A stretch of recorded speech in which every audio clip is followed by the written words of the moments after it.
أعوذ بالله من الشيطان الرجيم بسم الله الرحمن الرحیم۔ سورہ یونس، سب سے پہلے اس کا تعارف سماعت فرمائیے۔ سورہ یونس یہ مکیہ سورت ہے، یعنی ہجرت مدینہ سے پہلے نبی پاک صلی اللہ علیہ وسلم جب مکہ شریف میں قیام فرما تھے تو یہ سورت اس زمانے میں نازل ہوئی، اور یہ سورت سورہ توبہ کے بعد نازل ہوئی، اور اس سورت کا جو زمانہ نزول ہے وہ مکی دور کا آخری زمانہ ہے، اور سورہ توبہ کے بعد اس کی ترتیب بنائی گئی، مگر نازل یہ مکی دور میں ہوئی، ترتیب میں سورہ توبہ کے بعد آئی، اور یہ سورہ یونس، سورہ ہود، یہ دونوں ساتھ ساتھ اتری تھیں۔ پہلے سورہ یونس اتری اور اس کے بعد سورہ ہود اتری تھی۔ اس سورت میں 109 آیات ہیں، 1880 کلمات ہیں، 9099 حروف ہیں، 11 رکوع ہیں۔ اللہ کے ایک نبی حضرت یونس علیہ السلام کے نام پر یہ سورت ہے، اور اس میں ان کا اور ان کی امت کا ایک عظیم الشان واقعہ چونکہ بیان ہوتا ہے، اس لیے اسے سورہ یونس کا نام دیا گیا۔ جس طرح سمندر سے دریا بنتے ہیں، دریا سے نہریں بنتی ہیں، نہروں سے نالے بنتے ہیں، نالوں سے نالیاں بنتی ہیں، نالیوں سے برتن، برتنوں سے جگ، جگ سے گلاس، گلاس سے پیالی، پیالی سے پرچ، پرچ سے گھونٹ، اور گھونٹ کے بعد سب سے آخری درجہ قطرے کا ہوتا ہے، ڈراپس کا ہوتا ہے۔ ایسے ہی قرآن مجید ایک سمندر ہے جس سے منزلیں نکلتی ہیں، منزلوں سے پارے نکلتے ہیں، پاروں سے صورتیں بنتی ہیں، صورتوں سے رکوع، رکوعوں سے آیات، آیات سے کلمات، اور کلمات سے حروف، حروف سے نقطے نکلتے ہیں، اور گویا وہ سمندر سے قطرے تک سمندر ہی سمندر ہے۔ تو ادھر قرآن کے منزلوں اور پاروں سے لے کر قرآن کے نقطے تک سارے کا سارا قرآن ہی قرآن ہے۔ سورہ یونس میں جن عنوانات پر گفتگو کی گئی ہے وہ ہیں توحید ربانی کے دلائل، اور قیامت اور آخرت کے حوالے سے کھل کر اٹل بات، پر یقین اور ذرا سخت لہجے کی بات۔ قیامت کی ہولناکیوں کا ذکر اس میں ہے، اور حقیقت احوال کے مرنے کے بعد کی جو زندگی ہے وہ حق ہے۔ اسی طرح مختلف انبیاء اور ان کی قوموں کا ذکر کیا گیا، اور نبی اکرم صلی اللہ علیہ وسلم کو تسلی دی گئی اور دین مصطفیٰ پر ثابت قدم رہنے والوں کو تسلی دی گئی کہ اگر تم پر کوئی مصیبت آ رہی ہے دین پر عمل کرتے ہوئے اور سچے دین کی تبلیغ کرتے ہوئے تو گھبراؤ نہیں. یہ مصیبتیں، یہ تکلیفیں، یہ زیادتیاں، یہ آزار، یہ دکھ اس سے پہلے قوموں کے ساتھ بھی ہوئے ہیں. جو انبیاء اس سے پہلے گزرے، ان انبیاء کے ماننے والوں نے بھی جب دین پر عمل کیا اور دنیا والوں کو دین پر لانا چاہا تو دنیا والے غفلت والے ہوتے ہیں، وہ قدر نہیں کرتے، انہوں نے بے قدری کی اور ان انبیاء کو جھٹلایا گیا. تو اے نبی آپ بھی تسلی کرو، اور نبی کے غلاموں سے کہا کہ اے غلاموں تم بھی گھبراؤ نہیں، ہم تمہارے ساتھ ہیں، اللہ کی مدد تمہارے ساتھ ہے. تو اس طرح تسلی بھی دی گئی اور منافقوں، کافروں، گستاخوں، بے ادبوں کو ساتھ ساتھ سختی سے سزا بھی سنائی گئی. ان کو بتایا گیا کہ تم نے اگر میرے محبوب کی گستاخی اور بے ادبی سے باز نہ آئے تو جس طرح پچھلی قوموں کا حال ہوا تمہارا حال بھی وہی ہوگا. اللہ تعالیٰ سے دعا ہے کہ اللہ تعالیٰ ہمیں رسول پاک صلی اللہ علیہ وسلم کا، قرآن مجید کا ادب کرنے کی توفیق عطا فرمائے. سورہ یونس رکوع نمبر 1 تلاوت. بسم اللہ الرحمن الرحیم. اللہ کے نام سے شروع جو نہایت مہربان رحم والا. الف لام را تلك آيات الكتاب الحكيم أكان للناس عجبا أن أوحينا إلى رجل منهم أن أنذر الناس وبشر الذين آمنوا أن لهم قدم صدق عند ربهم قال الكافرون إن هذا لساحر مبين. إن ربكم الله الذي خلق السماوات والأرض في 6 أيام ثم استوى على العرش يدبر الأمر ما من شفيع إلا من بعد إذنه ذلكم الله ربكم فاعبدوه أفلا تذكرون. إليه مرجعكم جميعا وعد الله حقا إنه يبدأ الخلق ثم يعيده ليجزي الذين آمنوا وعملوا الصالحات بالقسط والذين كفروا لهم شراب من حميم وعذاب أليم بما كانوا يكفرون. والذي جعل الشمس ضياء والقمر نورا وقدره منازل لتعلموا عدد السنين والحساب ما خلق الله ذلك إلا بالحق يفصل الآيات لقوم يعلمون. إن في اختلاف الليل والنهار وما خلق الله في السماوات والأرض لآيات لقوم يتقون. إن الذين لا يرجون لقاءنا ورضوا بالحياة الدنيا واطمأنوا بها والذين هم عن آياتنا غافلون أولئك مأواهم النار بما كانوا يكسبون. إن الذين آمنوا وعملوا الصالحات يهديهم ربهم بإيمانهم تجري من تحتهم الأنهار في جنات النعيم دعواهم فيها سبحانك اللهم وتحيتهم فيها سلام وآخر دعواهم ان الحمد لله رب العالمین.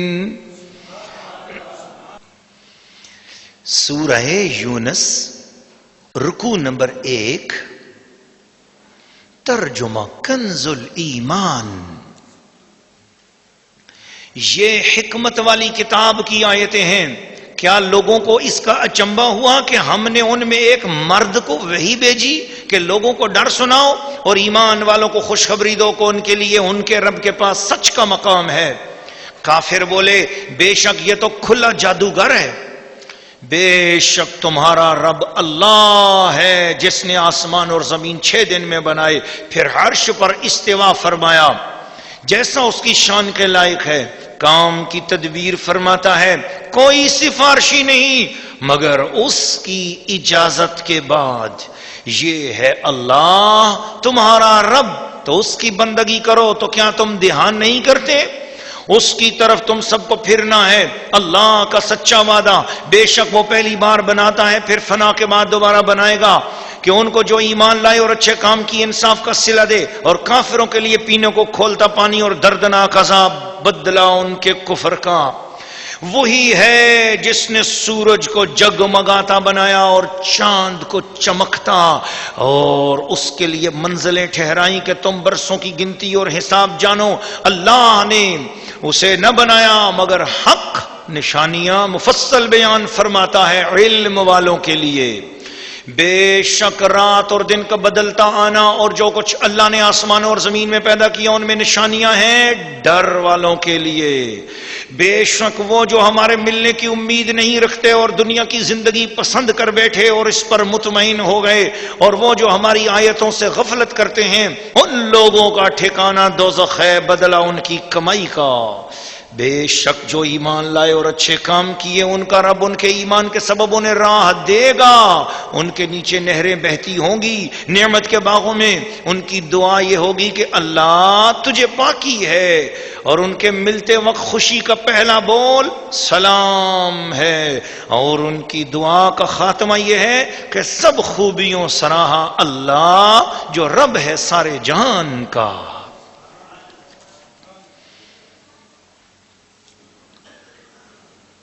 سورہ یونس رکوع نمبر 1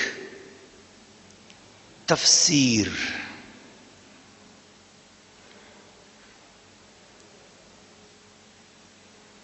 ناظرین و ناظرات اور سامعین و سامعات، اللہ کریم نے کافروں کے ایک اعتراض کا اور ایک سوال کا جواب دیا کہ وہ یہ حیرت کرتے تھے کہ ایک بشر، ایک مرد پر کس طرح وحی اتر گئی،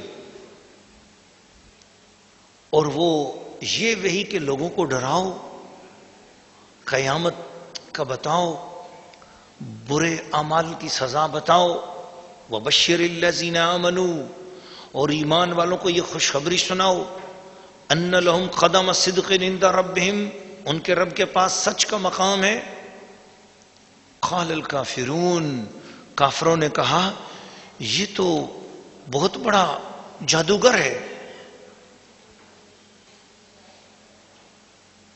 عرب قوم کی یہ فطرتی کمزوری کہہ لیں یا مسلسل زمانہ فطرت میں ہونے کی وجہ سے کہ کوئی رسول اور نبی نہ آیا تھا. 500-600 سال پہلے حضرت عیسیٰ علیہ السلام گزر گئے تھے، اب کوئی اور رسول نہ تھا، کوئی نبی نہ آیا تو حضور علیہ السلام آئے. اتنے بڑے عرصے کے بعد یہ لوگ بھول گئے کہ انبیاء کیا ہوتے ہیں، اور ویسے بھی عرب میں کوئی رسول نہ آیا تھا خانہ کعبہ میں یا ان بستیوں میں. اس لیے پہلے حضرت اسماعیل علیہ السلام گزرے یا حضرت ابراہیم علیہ السلام گزرے، مگر وہ تو 3-3.5 ہزار سال پہلے کی بات. اس کے بعد جتنے بھی انبیاء اور رسول آئے وہ سب کے سب بنی اسرائیل میں آئے، مصر میں، شام میں، ترکی میں، یمن میں، قوم عاد میں، قوم سمود میں، تبوک کے قریب کے مقامات تک. لیکن عرب کا یہ علاقہ، یہ پٹی جس میں مکہ، مدینہ، حجاز ہے، اس کے اندر جو نبی آئے ہیں اس نبی کا نام ہے محمد الرسول اللہ. تو ان کے ہاں تو پہلے نبی نہیں آئے، اس لیے یہ بڑے حیران ہوتے تھے. لیکن حیرانگی تو ہوتی تو چلو کوئی سمجھ میں بھی آتی ہے، لیکن جب ایک چیز ان کے سامنے کھول کے بتائی جائے، بتا دیا گیا کہ یہ اللہ کے پیارے رسول ہیں، حضور علیہ السلام نے اپنا پورا کھل کے تعارف کروایا، قرآن کی بات بتائی، تو اس کے باوجود بھی انہوں نے حضور صلی اللہ تعالی علیہ وسلم کو کہا کہ یہ جادوگر ہیں. استغفر اللہ، نعوذ باللہ من ذالک. اللہ پاک نے ان کی اس بات کو بیان کر کے بتا دیا. لیکن اس میں مفسرین کرام لکھتے ہیں کہ جادوگر بھی اگر انہوں نے کہا تو یہ کہہ کر دراصل انہوں نے اپنی شکست تسلیم کی، اعتراف عجز کیا. بھلے انہوں نے اپنے دماغ میں حضور علیہ الصلوۃ والسلام کے اندر جو کمال سمجھا، حضور کی جو معجزات دیکھے، ان کو جادو کہا، یہ ان کی جہالت صحیح، لیکن انہوں نے جو کچھ بھی کیا یہ کہنا اس بات کی نشانی ہے کہ انہوں نے حضور کے اندر کسی نہ کسی کمال کو تسلیم تو کر لیا. کافر ہو کر، معاند ہو کر، حضور صلی اللہ علیہ وسلم کے دشمن ہو کر، اللہ کی توحید کے دشمن ہو کر، مشرک ہو کر بھی انہوں نے اس چیز کا اعتراف کر لیا کہ ہم عاجز ہیں اور حضور کے پاس کوئی طاقت ہے. بھلے وہ انہوں نے اس کو جادو کہا، لیکن حضور کی کسی طاقت کو مانا. یہ الگ بات ہے، انہوں نے جو کچھ کہا وہ غلط، جو کچھ کہا وہ بے ادبی، جو کچھ کہا وہ گستاخی. حضور کے پاس جادو نہیں، معجزات تھے. اور جادو وہ ہوتا ہے جس کے اندر جبر ہو، اور معجزہ وہ ہوتا ہے جس کے اندر اجر ہو. اور جادو وہ ہوتا ہے جس کے اندر جبری اثر ہو، معجزہ وہ ہوتا ہے جس کے اندر ایمانی اثر ہو. جادو وہ ہوتا ہے جس کے نتیجے میں کفر ملتا ہے، اور معجزہ وہ ہوتا ہے جس کے نتیجے میں ایمان ملتا ہے. جادو وہ ہوتا ہے جس کے ہاتھ پہ ظاہر ہوتا ہے، وہ شخص خود بھی کافر ہوتا ہے، جو دیکھتا ہے وہ بھی کفر کرتا ہے. لیکن یعنی کہ جو دکھوانا چاہتا ہے، جو جادوگر سے جادو کو لیتا ہے وہ بھی کفر کرتا ہے. لیکن معجزہ وہ ہوتا ہے کہ جو دکھانے والا ہوتا ہے وہ رب کا محبوب ہوتا ہے اور وہ نبی ہوتا ہے. اور جن کو دکھاتا ہے دو ہی صورتیں ہوتی ہیں، اگر وہ مان لیں تو انہیں ایمان مل جاتا ہے، انکار کریں تو کفر ہوتا ہے. تو جادو کا انکار کرو تو ایمان ملتا ہے، اقرار کرو تو کفر ہوتا ہے. تو یہ بالکل الگ چیزیں. اس لیے فرمایا کہ تمہارا یہ کہنا زیادہ عجیب ہے کہ تم کہتے ہو کہ حضور جادوگر ہیں. استغفر اللہ العظیم، وہ جادوگر نہیں ہیں، وہ تو اللہ کے محبوب ہیں، اللہ کے نبی ہیں، اللہ کے رسول ہیں. پھر اس کے بعد تفصیل کے ساتھ ایمان والوں کا بھی ذکر کیا کہ صحابہ کرام کا اللہ کے ہاں بڑا سچا مقام ہے. یہ جو اس وقت السابقون الاولون، مکہ کے دور میں جو لوگ ایمان لائے، ان کا بہت بڑا مقام ہے، ان کا بہت بڑا درجہ ہے، ان کی بہت بڑی عظمت ہے. اور پھر جنت میں بھی ان کی یہ شان ہوگی کہ جنت میں جب وہ آپس میں ملا کریں گے تو اللہ کی تسبیحاں بیان کیا کریں گے. ایک دوسرے سے ملیں گے تو ان کی پہلی گفتگو ہوگی سلام سلام سلام. تو جنت کے اندر بھی سلام ہوگا، ایک دوسرے سے سلام کریں گے. اور جس وقت الوداع ہو کر اپنے اپنے خیموں میں جنت کے اندر اپنے اپنے محلات میں جا رہے ہوں گے، وآخر دعوانا ان الحمد للہ رب العالمین. وہ جس وقت ایک دوسرے سے بچھڑ رہے ہوں گے، مل رہے ہوں گے جدائی کے لیے، جانے کے لیے، تو اس وقت ایک دوسرے سے الگ ہوتے وقت بھی کہا کریں گے الحمد للہ رب العالمین، الحمد للہ رب العالمین. ان کے الوداعی کلمات یہ ہوا کریں گے. تو بتایا کہ اے ایمان والو تسلی رکھو.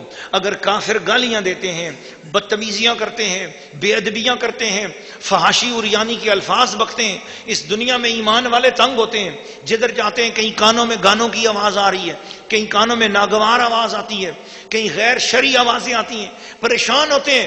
کہا ایمان والو تقوی اختیار کرو، دامن مصطفیٰ سے لگے رہو.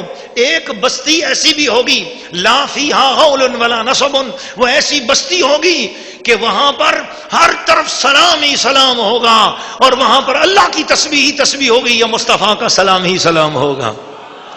اس بستی کا نام جنت ہے. تم جتنا یہاں پر اپنے آپ کو نیک رکھو گے، اپنے آپ کو تقوی میں رکھو گے، اتنی ہی بڑی منزلیں وہاں پر تمہیں نصیب ہوں گی.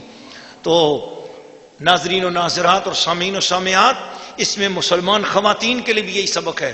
اے مسلمان خواتین، تمہیں پردہ پر عمل کرتے ہوئے، تمہیں دین اسلام کے حیا پر عمل کرتے ہوئے، دین اسلام پر عمل کرتے ہوئے تمہیں کوئی تکلیف آتی ہے، تم گھبرایا نہ کرو. تمہیں کوئی تانے مارتا ہے، گھبرایا نہ کرو.